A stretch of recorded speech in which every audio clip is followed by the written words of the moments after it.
Hello everyone and welcome back. This is Goku-san DBZ and welcome back for a new review. This is going to be my review for Season 1 of Smallville.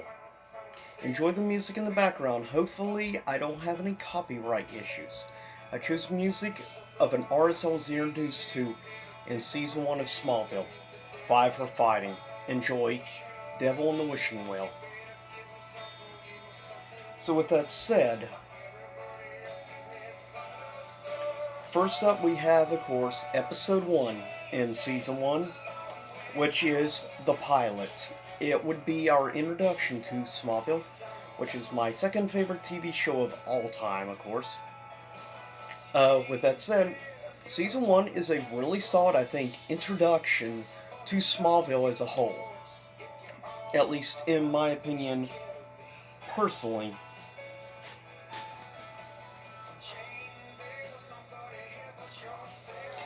Forgot some. The pilot, we would see, of course, the meteors fall and do damage to Smallville. We would see, of course, some characters be killed off. And at the beginning of the show, of course, that being Lana Lang's parents, which will become a key character in the series going forward. Then we skip more than a decade later, of course, after though at first Carr turns over with, of course, the Kents, with Martha, which I really enjoyed the Kents. That's one thing, specifically, in my opinion, Beth's Jonathan Kent ever was in Smallville. Of course, they would, of course, see Kal-El, Clark, and then we skip 40 years to see in high school, we would see Clark, of course, collapse when he got close to Lana Lang, and of course that's because she has a necklace with a piece of the meteor rock. Which, of course, we would learn, obviously, is obviously kryptonite. But we also see a kid that was hooked up to a scarecrow, which was in a coma and would end up waking up that many years later to take revenge for people who strung him up. It being a tradition, I guess you could say, a very primitive tradition. But of course, we'd also see at the very beginning young Lex Luthor, or Alexander Luthor, of course, and losing his hair. We would see an introduction where he not paying attention to what he's doing, driving his car, and would hit basically barbed wire fence thing on the road and would crash into Clark, go down into the river, and then, of course, everything goes forward from there, and obviously Lex becomes obsessed, and that's a little bit of a moment we see over on as the story progresses. This was one of the first shows, to my knowledge, I can think of that had an overarching elements here and there story, though would be perfected more in a couple seasons later as the show would progress. Quickly go on some of the other episodes. Episode 2, which is Metamorphosis. Kid would get infected by rock, or rather meteor or kryptonite infected insects would bite, and he would become part human, part insect. Interesting. And of course, also, strangely enough, that would be the episode that actually introduced me to a band I became a fan of also. A band called Papa Roach. Because they would have songs like Last Resort playing on that episode, which is pretty cool. Like I said, 5 for Vinyl was introduced to on this show. I was also introduced to many other artists on Smallville. I give a lot of credit to them for a lot of the alternative music I got into. But it's an interesting episode, Metamorphosis. Then we would have episode 3, Hothead, which is an interesting one with a hot-headed coach which through kryptonite somehow rocks in his steam room he would inhale the steam and stuff with the meteor rock, and whenever he gets angry, stuff would catch on fire. So interesting little meteor infected ability. Basically, to an extent, stuck a little bit to a formula. I guess you could say like meteor infected monster or whatever each week, though not really monster per se, actual people. And a lot of times we would learn how they end up with the powers they would have. In episode 4, X-Ray is when Clark first starts discovering and starts having issues with X-Ray ability, of course, obviously. Which is definitely interesting, but that'd be one of the main elements to episode 4.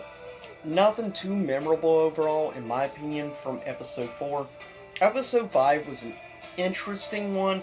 The episode is called Cool.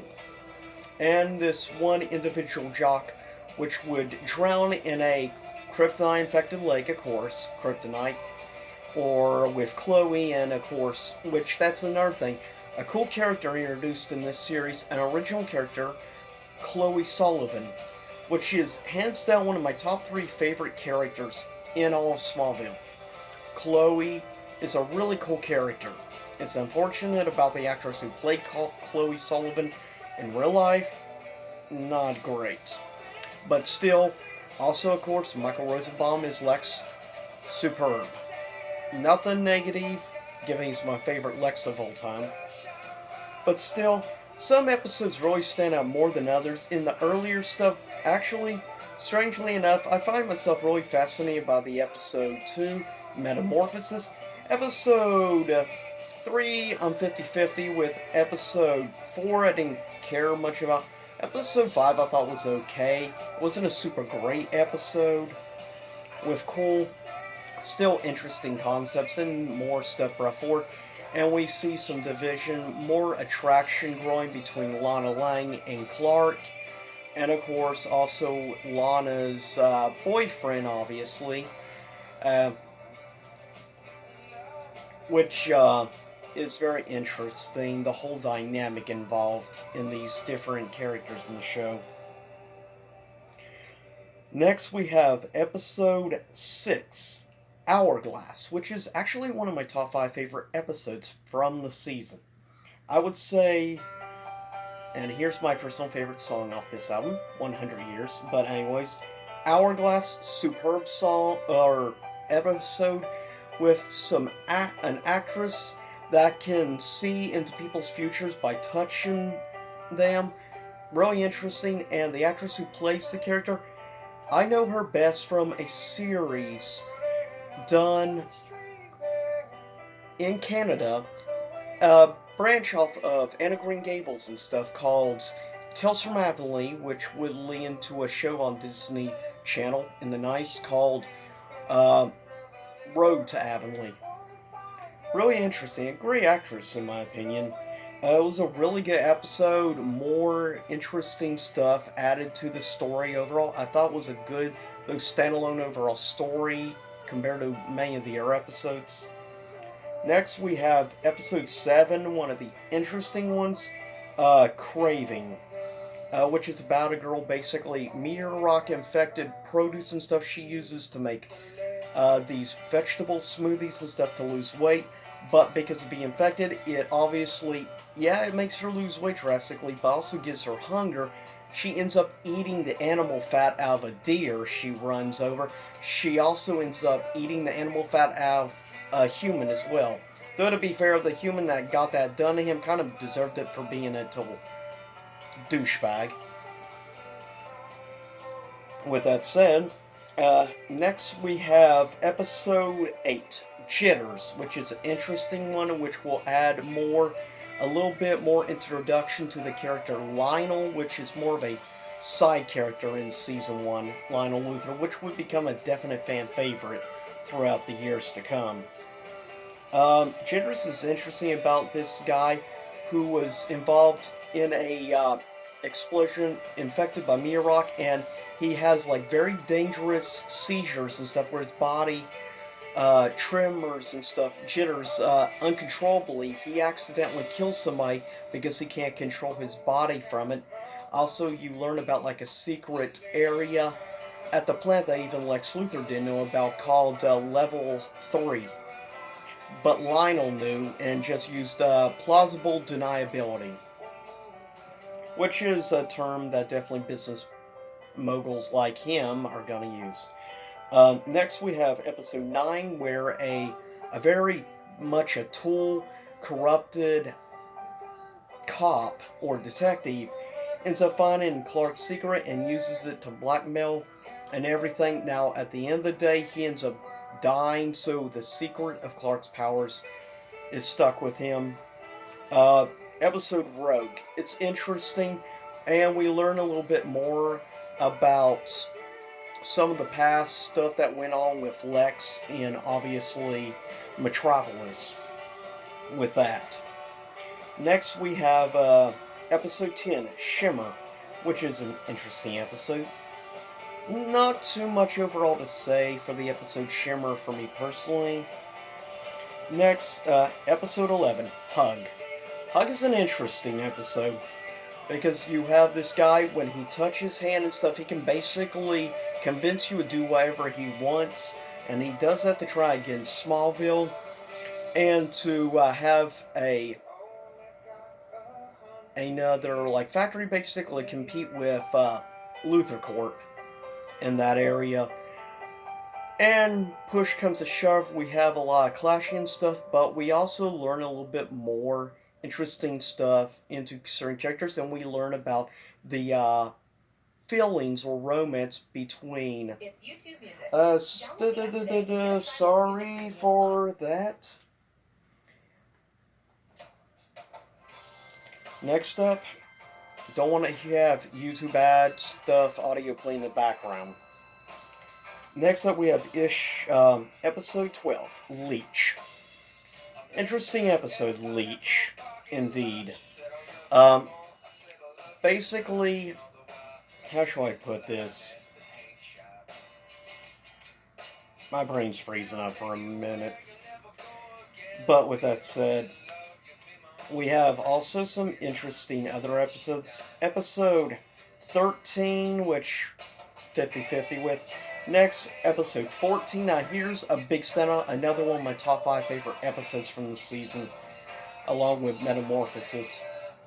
Definitely one that I really like. It's called Zero. It's about Club Zero, a back story, so you get to learn a little bit more about the dark side and the past of Lex Luthor and everything. And that corrupted cop, which was talked about in episode 9, is mentioned again episode 14.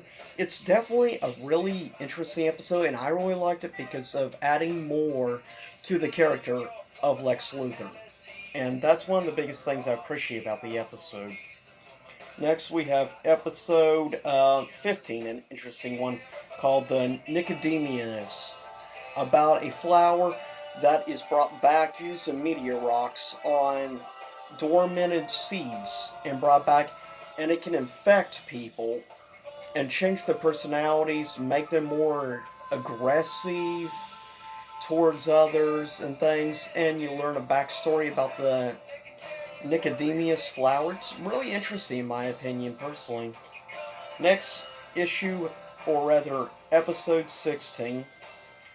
This is another episode that holds a special place. This was the episode that first introduced me to Five for Fine with his song Superman. In the episode Stray. Episode 16, great. Another one of my top 5 favorite episodes. Love it. And it really pushes on the heartstrings, but you also learn more about the caring side as well of Clark. How he tries to give hope to others, and I think that's a good thing to really go on in the episode Stray. Next we have episode 17, Reaper. Like it says, a person, when he touches some, it completely turns into ashes. Kind of a scary ability I have. At the end, he ends up killing himself with his ability by having his hands touch, and he turns to ashes. It's somewhat definitely a darker episode, at least on certain elements. I will say I do appreciate, though, the elements that are added to it. Uh, Next, we have episode 18, Drone, which is about this uh, power, I guess you could say, competition for to be class president. And we have this one girl, which obviously by the name Drone, she actually controls somehow the abilities of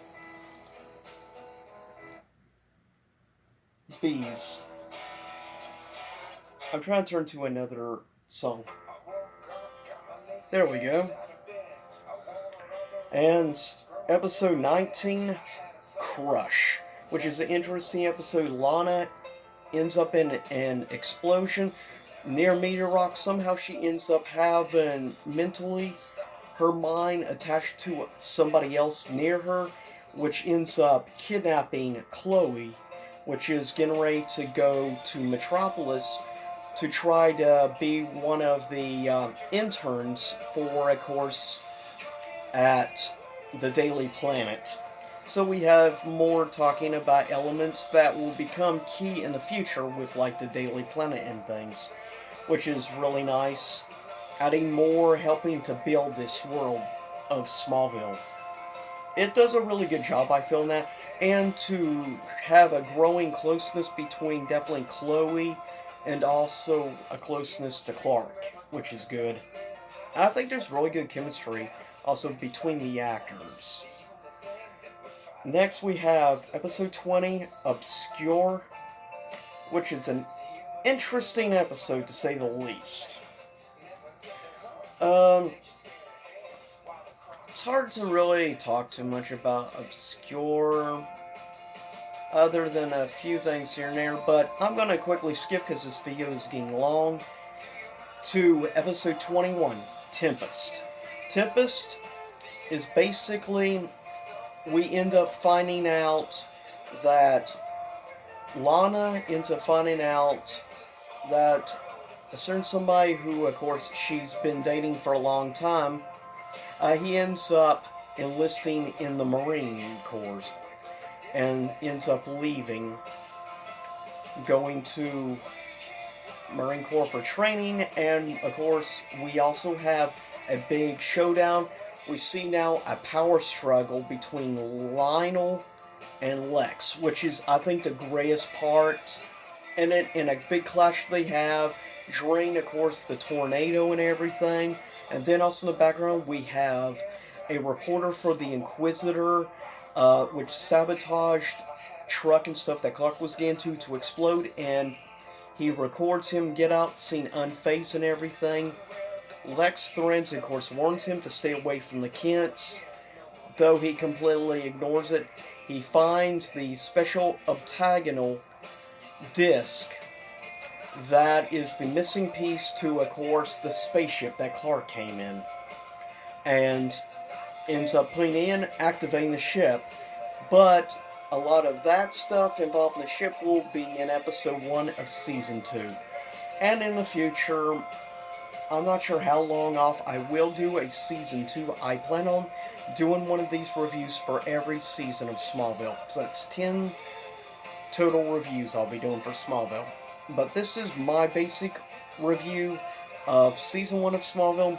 In the end, Tempest is great, and I love the clashing between the dichotomy between Lex and Lionel is really enjoyable, and I think it's one of the best parts about the show as a whole.